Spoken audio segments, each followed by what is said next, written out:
자, 오늘의 진짜 주인공 소크라테스로 가보기로 하겠습니다. 저는 이 세상 모든 철학자 중에 소크라테스를 제일 사랑합니다. 왜? 소크라테스는 굉장히 삶이 드라마틱하죠. 여러분들은 철학자를 많이 알고 계실 수도 있습니다. 칸트도 아실지 모르고요. 헤겔도 아실지 모르고 모든 철학자를 아실지 모릅니다.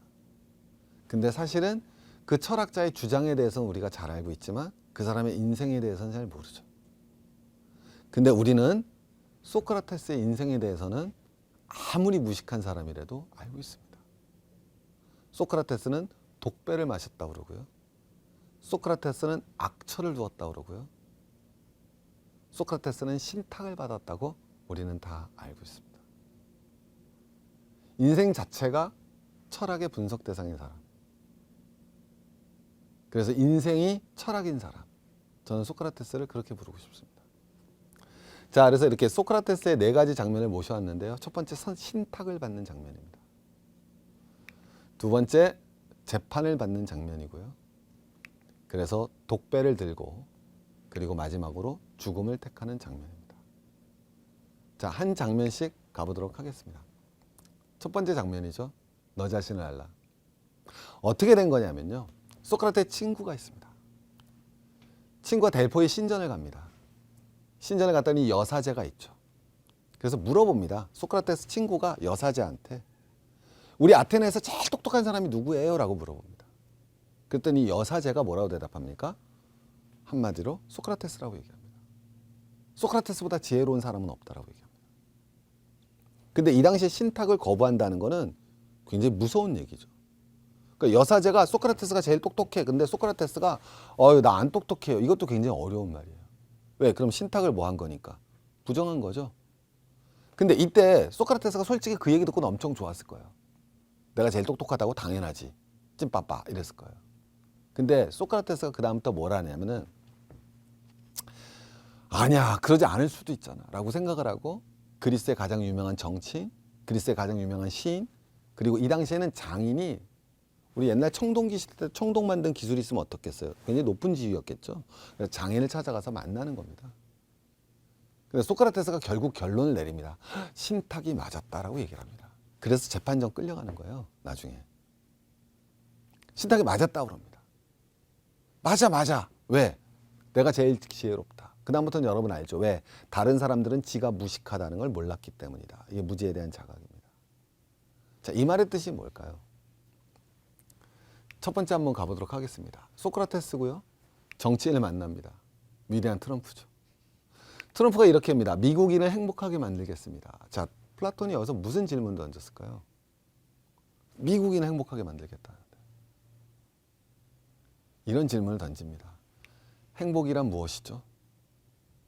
트럼프가 대답할 수 있을까요? 돈 많은 거 이렇게밖에 못했겠죠. 자, 두 번째는 문학가를 만납니다. 나의 글은 정말 아름답지 않습니까? 라고 얘기했겠죠. 그랬더니 대답을 합니다.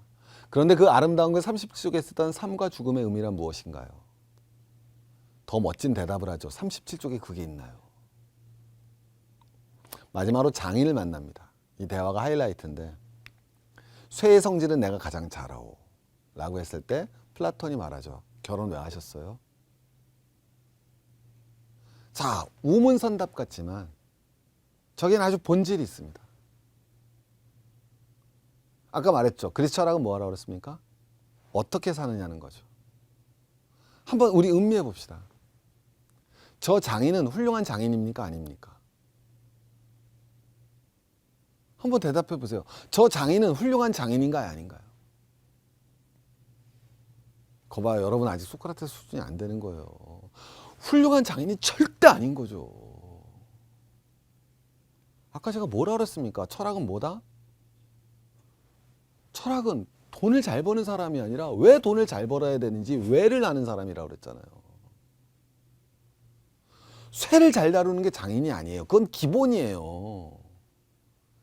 당신이 왜 쇠를 잘 다뤄야지를 아는 사람.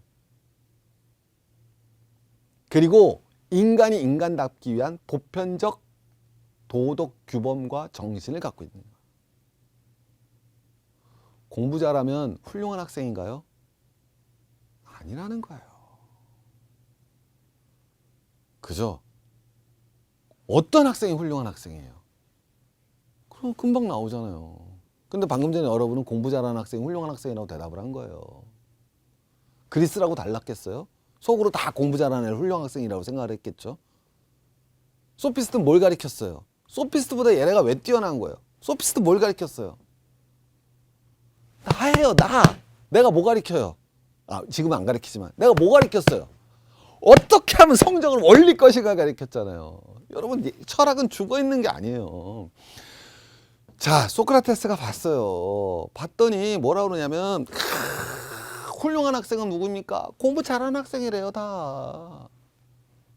그런 시대를 소크라테스는 살았어요. 그래서 소크라테스가 만나서 물어본 거예요. 학생 만나서 자네는 훌륭한 학생인가? 그랬더니 그렇대요. 왜? 공부를 엄청 잘하니까. 수학 다 만점 맞으니까. 그럼 물어본 거죠. 넌 왜 만점 맞니? 모르는 거죠. 그죠? 그럼 두 번째 뭐라 그러는 거예요? 학생의 본분은 뭐야? 공부 잘하는 거요. 그럼 인간이 아니어도 되겠네? 두 번째가 이제 뒤에서 나오는 거죠. 학생의 본분은 학생이기 전에 인간이 돼야만 갖출 수 있는 거예요. 소크라테스가 말하는 게 뭔지 아시겠습니까? 오케이? 훌륭한 정치인이 되려면 훌륭한 정치인이기 전에 우리 맨날 얘기하죠. 훌륭한 뭐가 돼야 됩니까? 인간이 돼야 되는 거예요. 정치의 기술은 맨 마지막이에요. 내가 왜 정치를 하는가? 그리고 내가 정치인이기 전에 인간으로서의 기본 자질을 갖고 있는가?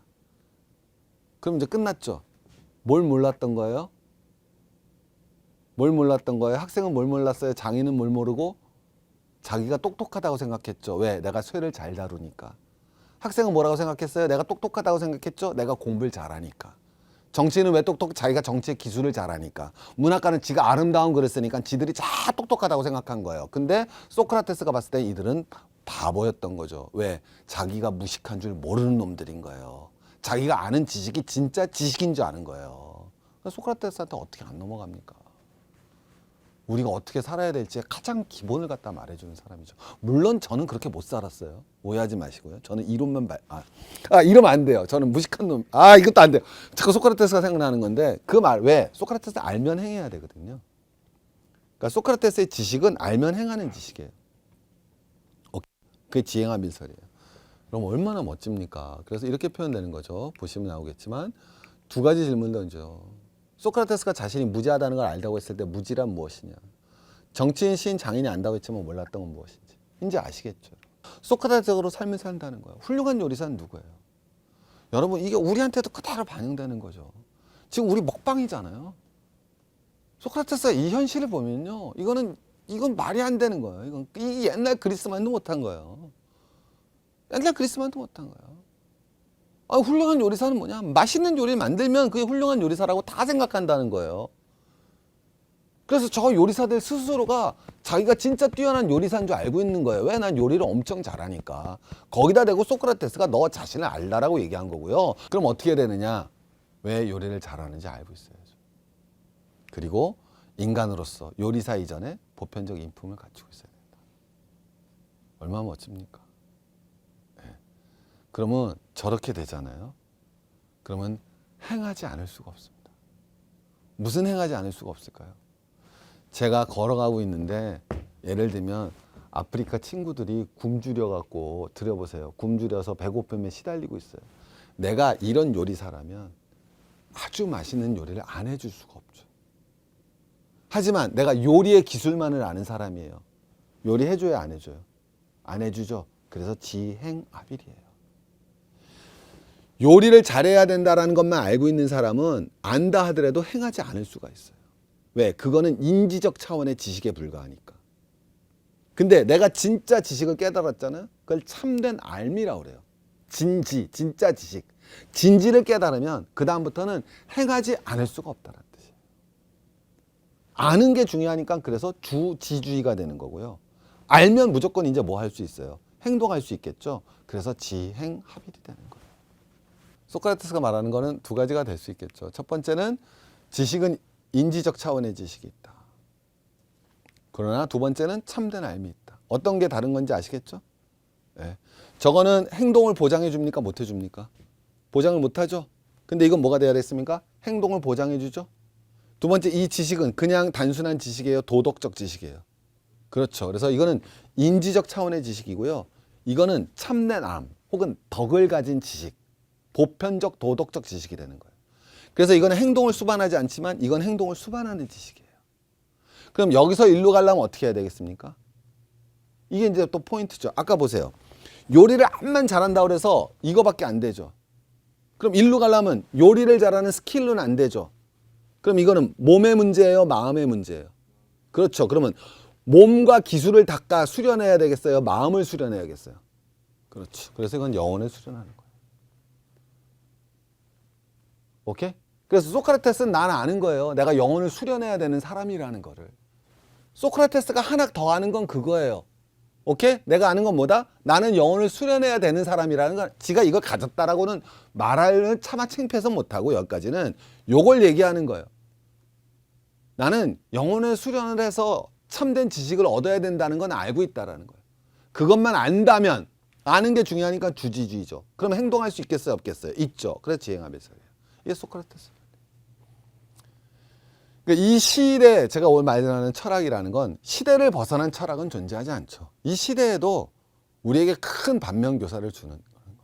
저 역시 마찬가지고 제 학원 강사 시절 그리고 지금의 시절을 갖다 비추었을 때 야, 너가 뛰어난 학원 강사냐? 저보고 뭐예요? 다 일타라고 그러고 너보고 뛰어난 학원 강사라고 그랬죠. 소크라테스가 봤을 때는 말도 안 되는 소리일 겁니다. 소크라테스가 봤을 때는 진짜 말도 안 되는 소리일 겁니다. 근데 이걸 또 비판은 금방 할 수 있어요.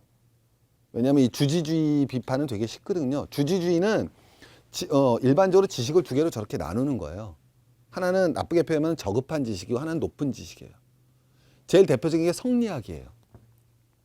성리학에서 뭐라고 표현하냐면 지식을 두 개로 나눠요. 뭐냐면 하나는 미인을 보고 아름다움을 아는 것과 오케이? 배우지 않고 배움의 즐거움을 아는 것은 다르다라고 표현합니다. 그 말은 미인을 보면 누구나 다 뭐라고 생각해요? 아름답다고 생각하지만 오케이? 배움의 즐거움은 누구나예요? 아니면 일부예요? 자, 그럼 벌써 거기서 뭐가 나와요? 엘리트주의. 지식을 두 개로 나눴잖아요. 하나는 개나 소나, 하나는 엘리트만 딱 나오죠. 이건 누가 갖고 있어요? 인지적 차원의 지능. 아무나 가질 수 있죠. 하지만 이건 아무나 가져요? 안 가져요? 안 가지죠. 자, 그럼 여기서 또 나와요. 그럼 정치는 아무나 해야 돼요? 아니면 얘네가 해야 돼요? 얘 나오죠. 그래서 엘리트주의예요.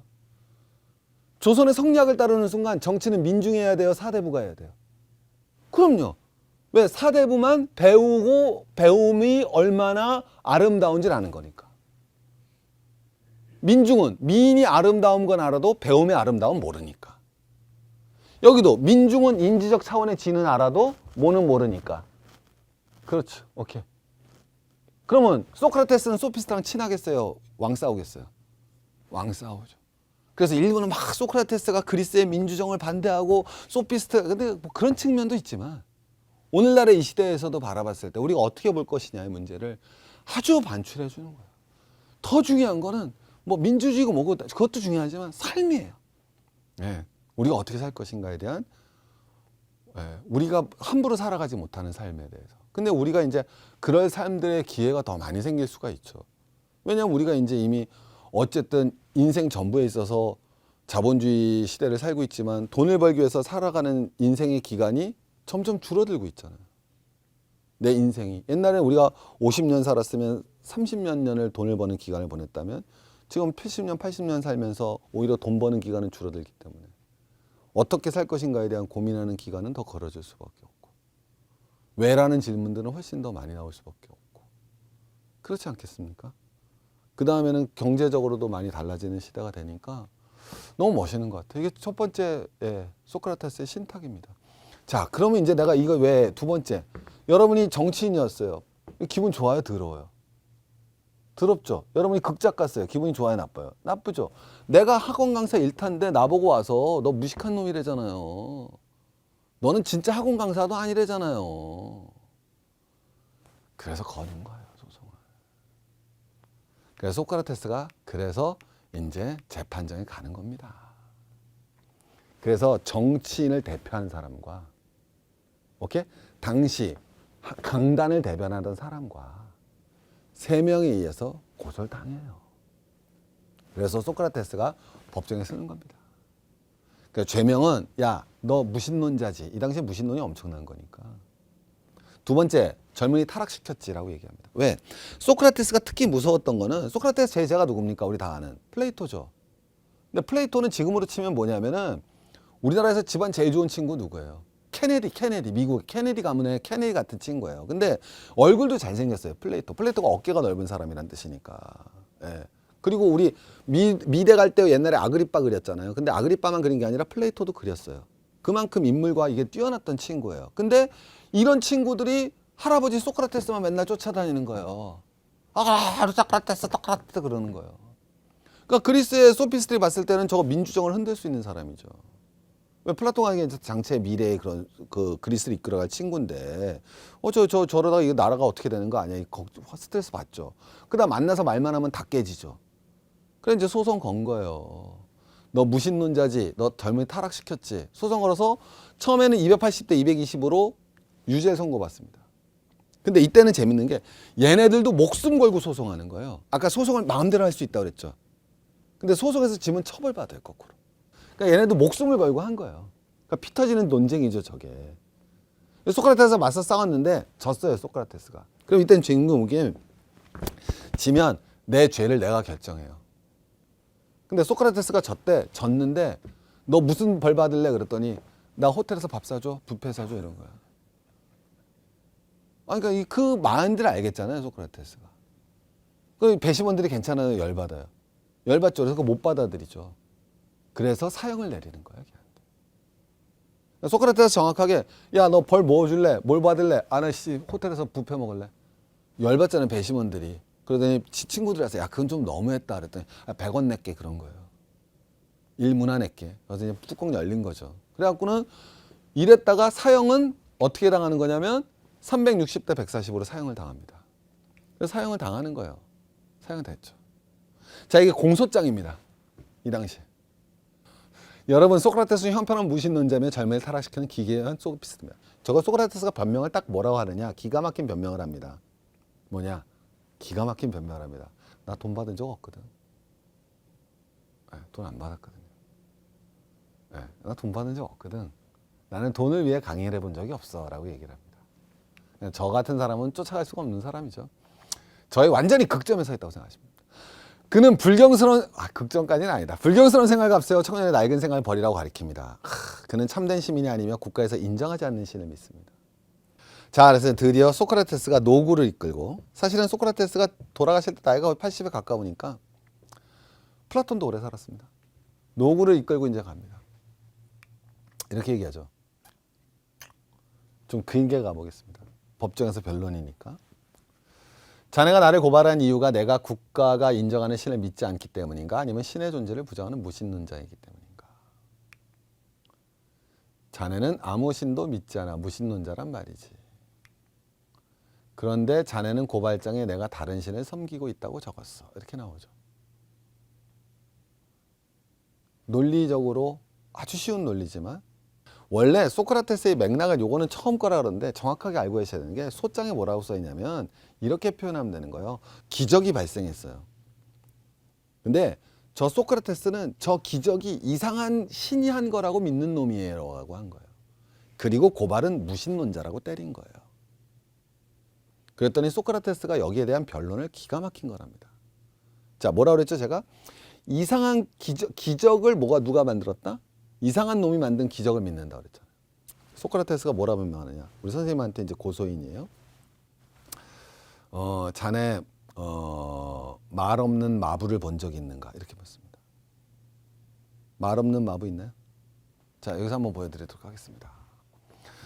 자, 세 번째 줄 가보죠. 마술을 믿으면서 말의 존재를 믿지 않는 사람이 있을까요? 똑같죠? 내가 말한 거예요. 피리를 부는 법을 믿으면서 피리 부는 사람의 존재를 믿지 않는 사람이 있을까요? 자, 얘기 뭐가 되겠습니까? 야, 네가 나보고 기적이 있다며. 그리고 너 나 기적을 믿는다며. 난 기적을 믿잖아. 그건 동의하지. 그러면 기적은 인간이 하는 거야? 신이 하는 거야? 신이 하는 거지. 그럼 난 신 믿는 사람이네? 할 말이 없죠. 거꾸로 얘기하죠. 나 기적 믿는 사람이니? 기적은 누가 일으키니? 신이. 그럼 난 신이 믿는 사람이네? 나 무신론자니? 아니. 이렇게 되잖아요. 야, 소장이 무신론자라며? 미안해. 이렇게 되는 거죠. 그러니까 이런 거를 순간적으로 대답을 할 수 있는 사람이라는 건 대단한 거죠. 그런데 당신은 소장에서 내가 신이나 정령의 힘을 가르치고 또 믿고 있다는 점을 맹세했습니다. 정령의 힘을 가리킨다고 했다고 그랬죠. 그러면 정령은 믿죠? 그러면 그 정령은 신이죠. 이렇게 나오는 겁니다. 그래서 난 무신론자가 아니라고 얘기합니다. 두 번째, 이게 더 멋있죠. 젊은이들이 소크라테스의 영향으로 무신론자가 되고 있습니다. 자, 그것은 재판관 여러분을 경멸하는 거래요. 왜? 이러한 이론이 나만 떠드는 것이 아니라 모든 극장에서 상연되고 있는데 어떻게 이러한 이론을 소크라테스 나한테 배웠다고 얘기하십니까? 논리가 기가 막힌 논리를 뿜어내는 거예요. 이게 대화법이에요. 자, 그 다음에 한번 가보겠습니다. 또 젊은이들이 소크라테스의 영향으로 타락하고 있대요. 이때 이제 명문장이 나오죠. 보세요. 멜레토스, 당신은 젊은이들을 타락시켰다는 죄목으로 나를 기소했지요. 그렇다면 젊은이들을 훌륭하게 만드는 사람이 있나요? 누가 있을까요? 젊은이를 훌륭하게 만드는 사람이. 나 외 강사들? 자, 이때 이런 말 합니다. 젊은이를 훌륭하게 이끄는 건 우리의 법률이지요. 법률이랍니다. 사람을 대긴 좀 어려웠을 거예요. 왜? 그 사람을 댔다면 그 사람의 약점을 얘기해버리면 안 되니까. 그 다음에 그러면 법률을 아는 사람은 누구요? 이렇게 나오죠. 누구죠? 재판관. 정답. 근데 이 당시에 재판을 누가 한다고 그랬어요? 재판관이에요? 배심원이에요? 그렇죠. 그래서 배심원, 재판관들이에요. 배심원이에요, 저게. 자, 그러면 배심원은 젊은이를 훌륭하게 만드는 사람이죠. 오케이? 자, 그 전에 젊은이를 훌륭하게 만드는 건 법률이었어요. 근데 법률은 알고 보면 누구예요? 배심원들이죠. 근데 배심원 누가 뽑아요? 어떻게 뽑았어요, 이 당시에 배심원? 지금도 마찬가지지만 추첨이죠. 그럼 이제 그대로 나가는 거죠. 방청객도 법률을 잘 알까요? 알아야 돼요, 몰라야 돼요? 알아야 되죠. 왜? 방청객에서 배심원을 뽑았으니까. 그죠? 배심원이 법률을 잘 알면 당연히 방청객도 법률을 뭐 해야 돼요? 잘 알아야 되죠.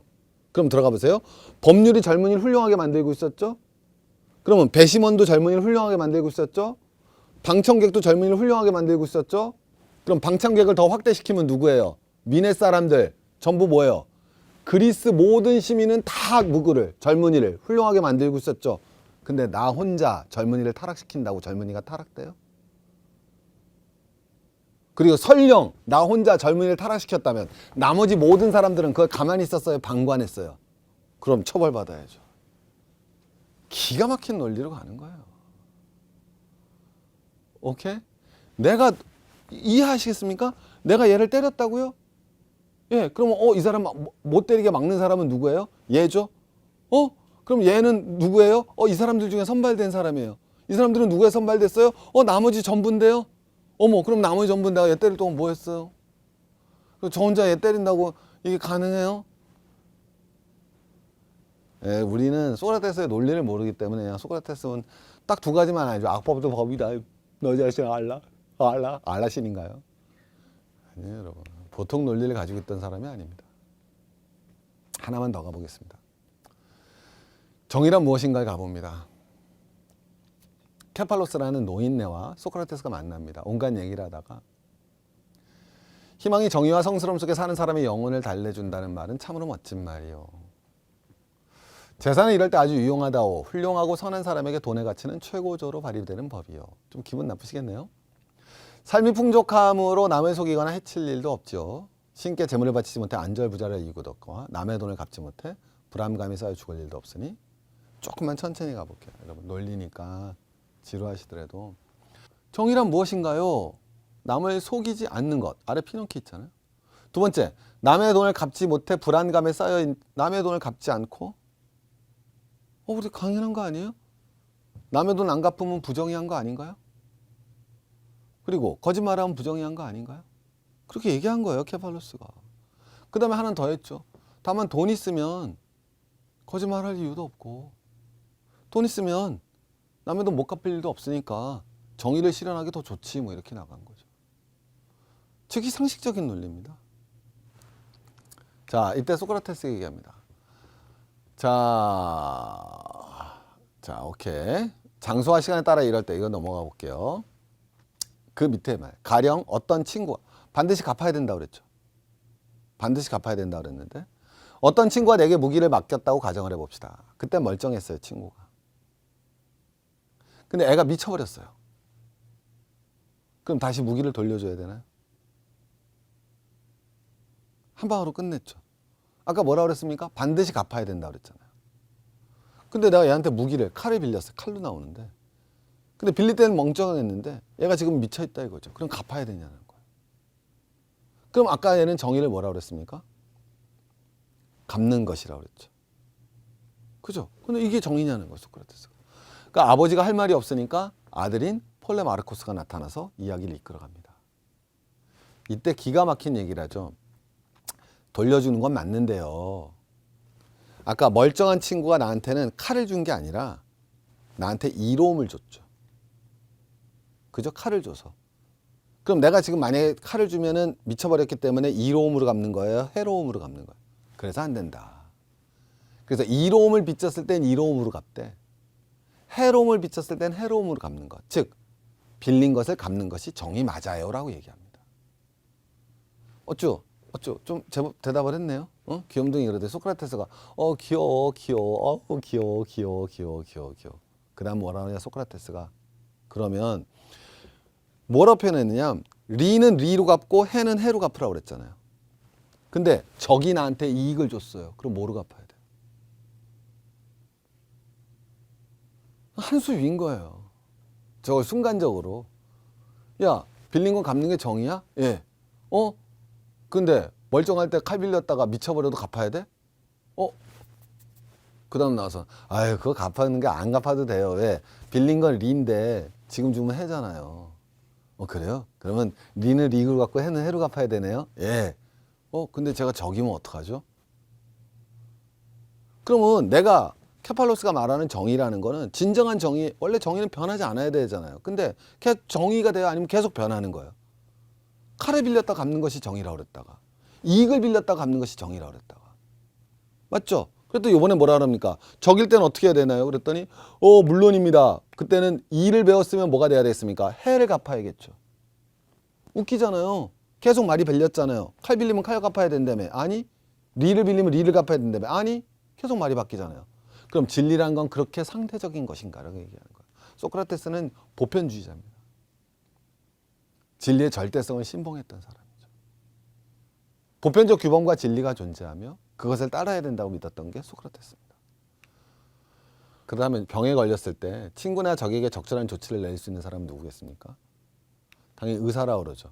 계속 나오는 거예요. 자, 이를 빌리면 뭐로 갚아야 돼요? 이로 갚아야 되고 해를 빌리면 뭐로 갚아야 된대요? 해로 갚아야 된대죠. 그죠? 그래? 그거 다 이해하겠어. 그래. 네 말이 맞다고 치자. 자, 그러면 이제 봐봐. 야, 친구나 적에게 병이 걸렸을 때 저 말도 너무 당연하잖아요. 의사잖아요. 그 다음에 또 한번 가볼까요? 항해랄다 바다의 위험부터 우리를 보호해줄 사람은 선장이죠. 자기도 맞는 거예요. 그럼 의사나 선장이 정의로운 거냐? 이나 해를 주기 때문에. 그 다음 말은 뭐 나오느냐? 보세요. 건강할 때 의사가 필요해요. 배 안 타면 필요해요? 안 필요해요? 안 필요하죠. 선장이. 그러면 정의라는 거는 이나 해를 주고받는 거라면 이나 해를 주고받을 경우가 아니라면 필요가 없는 거니? 이렇게 나오는 거예요. 헷갈리시죠? 다시 정의를 이로 갚거나 해로 갚는 거라고 그랬잖아요. 근데 이나 해를 갚을 상황이 아니에요. 그럼 정의는 필요가 없냐는 거죠. 여러분 정의는 언제 어디서든 존재해야 되는 거 아니에요? 그 말을 누가 부정하겠습니까? 케팔로스한테 물어봤겠죠? 야, 정의랑 언제 어디서든 존재해야 되는 거 아니야? 예, 그럼요. 우리 정의로운 그리스를 만들어야 될 거 아니야? 예, 그럼요. 그럼 정의로운 그리스는 언제 있어야 되지? 항상 정의로워야 되죠. 라고 누구나 얘기했을 거예요. 근데 케팔로스의 논리에 빠지다 보니 언뜻 정의란 건 리나 의를 줘야 되는 게 정의가 되는 거예요. 그럼 리나 의를 주지 않는 상황은 정의가 필요 없냐라는 거죠. 리와 을해로서 어떻게 정의를 구별할 수 있겠냐라는 거예요. 논리가 기가 막히잖아요. 다 값이잖아요. 칼 빌려줘도 칼 빌려줘도 정의가 아니에요. 리를 리로 갚아도 정의가 아니에요. 적에게는 해를, 친구에게는 리를 준다고 해서 정의가 아니에요. 정의는 그렇게 상대적인 게 아닌 거예요. 그러니까 너는 무식한 놈인 거예요. 똑같이. 뭔지를 모르고 있던 거예요. 소크라테스의 삼파술은, 삼파술이라고 한 거는 소크라테스 엄마 직업이 삼파였는데 왜 삼파술이라고 하냐면 삼파는 애를 직접 낳아주지 않죠. 애가 나오도록 뭐만 해주는 사람? 도와주는 사람이잖아요. 그러니까 지금도 보시면 소크라테스의 삼파술은 뭐냐면 케팔로스를 만났을 때도 케팔로스한테 정의가 뭐냐고 얘기를 던져주지 않죠. 그게 포인트예요. 정의가 뭐냐고 던져주질 않아요. 계속하는 건 뭐예요? 케팔로스, 너가 알고 있는 정의가 잘못됐다. 그래서 스스로 정의가 무언지 알아나가도록 도와만 주고 있죠. 그게 삼파술이에요. 그래서 소크라테스의 교육이라는 건 오늘날 우리한테도 굉장히 큰 시사점을 줄 거예요. 소크라테스가 제일 싫어하는 교육이 아마 주입식 교육일 겁니다. 그건 애가 스스로 내가 뭘 모르는데 내가 모른다는 걸 알고 그걸 깨우쳐 나가는 과정을 생략시켜 버리는 거니까. 그죠? 하다못해 우리 수학 문제 풀 때도 뭐라 그래요? 정답 보지 말라 그러잖아요. 네. 그게 소크라테스의 논리가 될 겁니다. 그래서 소크라테스의 삼파술이라는 거는 바로 이러한 논리가 되는 겁니다. 가르치질 않는 거죠. 그러니까 가르치지 않으면서 가르치는 것. 이걸 우리는 소크라테스의 삼파술이다라고 얘기할 수 있을 겁니다. 소크라테스가 여러분 악법도 법이라고 그랬잖아요. 근데 소크라테스가 왜 독배를 들었을까요? 악법은 지켜야 됩니까? 소크라테스가 그렇게 말했을까요? 논쟁이 많습니다. 저건 왜 그런 말을 직접 한 적이 없다 없고요. 그러나 또 맥락은 중요한 거는 왜 그런 말이 전해지냐의 맥락이 중요하거든요. 여러분 원효대사가 진짜 해골물 마셨을까요? 그죠? 의상대사랑 같이 가다가 해골물 먹고 하나는 돌아오고 하나는 갔을까요? 저는 그러지 않았을, 중요한 거는 그럼 그 얘기가 왜 나오느냐? 그건 유심론 때문에 그렇거든요. 그러니까 소크라테스도 마찬가지로 그걸 했느냐 안 했느냐가 중요한 것이 아니라 우리는 그걸 어떻게 받아들여야 할 거냐라는 문제로 접어들 수 있을 것 같습니다. 저는 개인적으로 이렇게 생각을 합니다. 소크라테스 악법도 법이다. 소크라테스는 사형을 언도받았지만 사실은 죽지 않을 수 있었습니다. 왜? 이 당시엔 탈옥하는 게 일반적이니까요. 네, 돈만 주면 다 탈옥을 하니까. 그리고 소크라테스에게는 크리톤이라는 엄청난 부자 친구가 있었습니다. 그 크리톤이 와서 얘기를 하죠. 야, 탈옥 그 돈이면 되는데 너 그 돈 아껴갖고 소크라테스 탈옥 안 시켰니? 라는 소리 들을 거 아니니. 근데 거기에 대해 소크라테스가 얘기를 하죠. 진짜 중요한 것은 평판이 아니라네. 네. 진짜 중요한 거는 정의롭게 행동했는가 안 했느냐가 중요하다는 거죠. 여러분 저는 소크라테스가 악법을 지키라고 하지도 지키지 말라는 얘기도 안 했다고 생각합니다. 다만 소크라테스는 악법은 당연히 고쳐야 되는 것이지만 고치지 못한다면 그것을 따를 때가 오히려 정의로울 수 있다고 얘기한 거겠죠. 여러분 이건 우리한테도 오늘날 시사점을 엄청 준다고 개인적으로 생각하는데 만약에 소크라테스가 저 재판에서 죽지 않았다면 그 당시 그리스의 법이 악법이었다는 걸 아는 사람은 지금 아무도 없을 겁니다.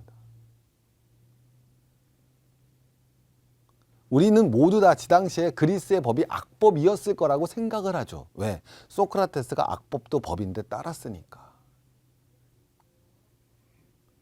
그렇기 때문에 그 그리스의 악법이 없어졌었을 거라고 생각할 수도 있을 겁니다.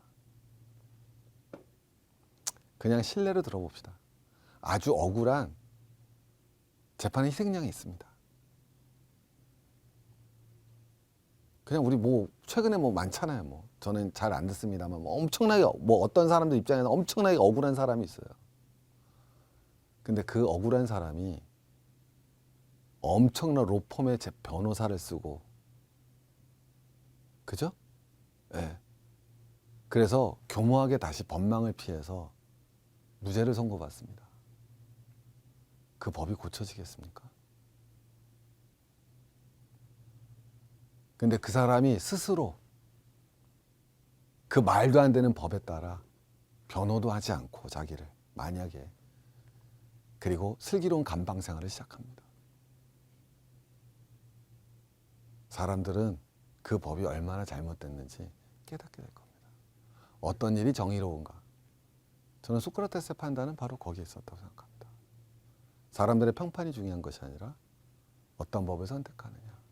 그래서 소크라테스는 오늘날에도 우리가 지금 사는 것에서도 너무나 큰 걸 준다고 생각합니다. 이제 마지막에는 아까 말씀드렸던 우리 피타고라스에서 나오는 바로 영혼에 대한 관점이죠.